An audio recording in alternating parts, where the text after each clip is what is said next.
B part 4, lecture 26. The Lagrangian as an invariant active rotation. This implies symmetry. And symmetry is a necessary condition to use the Noether theorem. Now, let's prove that the Lagrangian is invariant under rotation, active rotation. Firstly, consider a system which is invariant in this case, okay? From the Euler-Lagrangian equation, L is kinetic energy minus potential energy. So it's T minus V. You see, this is potential energy. Let's use a two-dimensional Cartesian system for simplicity. So a plane X and Y. And then here a point P, there's point Q. This is active rotation. So you move, okay, the position vector here to point Q, point P to point Q. That's what you call active rotation. So the Lagrangian L is defined as a potential energy since we are working the two dimension.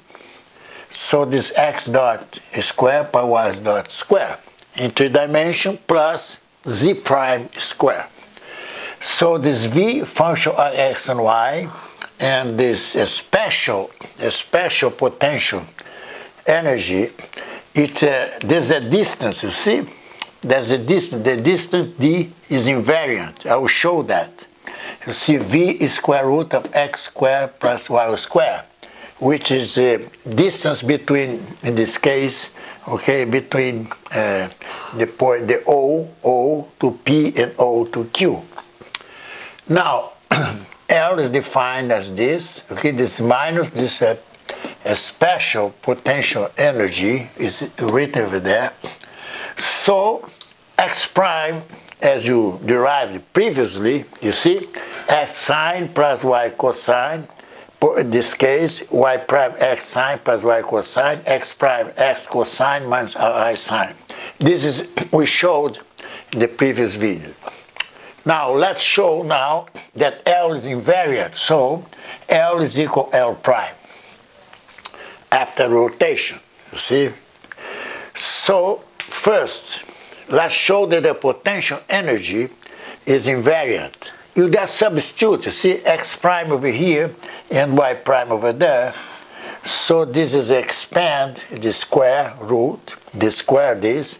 So then I combine, you see, the blue one. See, that's a blue one here and a blue there. So this is x squared per y squared cosine square.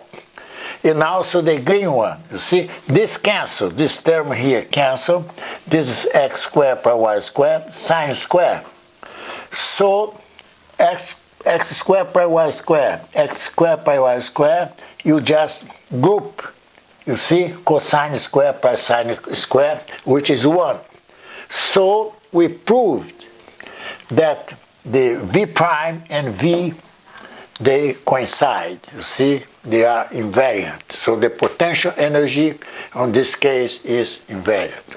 Now let's do for the kinetic energy, okay, T. T prime is 1/2 m x prime square, see, plus y prime square, where, let's use this.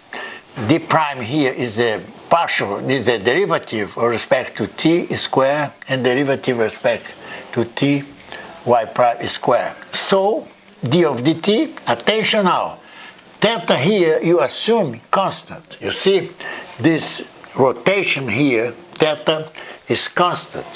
So when you derive this, you see easily you can find, you see, that this x dot and y dot over here, that's x dot and y dot over there. Since, again, I repeat, theta is constant. So if you expand this square, you see, expand this square, this term here again cancel with this term. So let's combine the blue one and combine the green one, okay? Just right over there. So x dot square, in this case, y dot square is exactly equal to x prime square plus y prime square. So this leads to t prime is equal t, which is invariant on the active rotation. So L is equal L prime. Hence the Lagrangian is a symmetry, okay? The definition of symmetry does not change under some translation, rotation, and so on.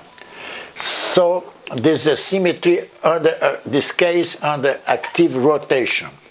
Now it's important for next video. So from this one, so it is a candidate for the application of Noether theorem. So L, the Lagrangian, is a candidate. Why? Because the characteristic of this Lagrangian here is invariant under active rotation. Next lecture, then, we apply the Noether theorem.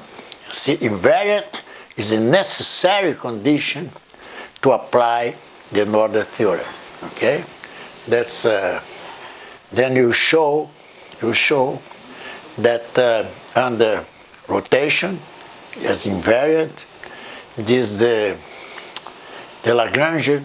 Okay, this leads to a conserved angular momentum. See, you're gonna show this. Okay, so let's go to the lecture 27. See, that's it.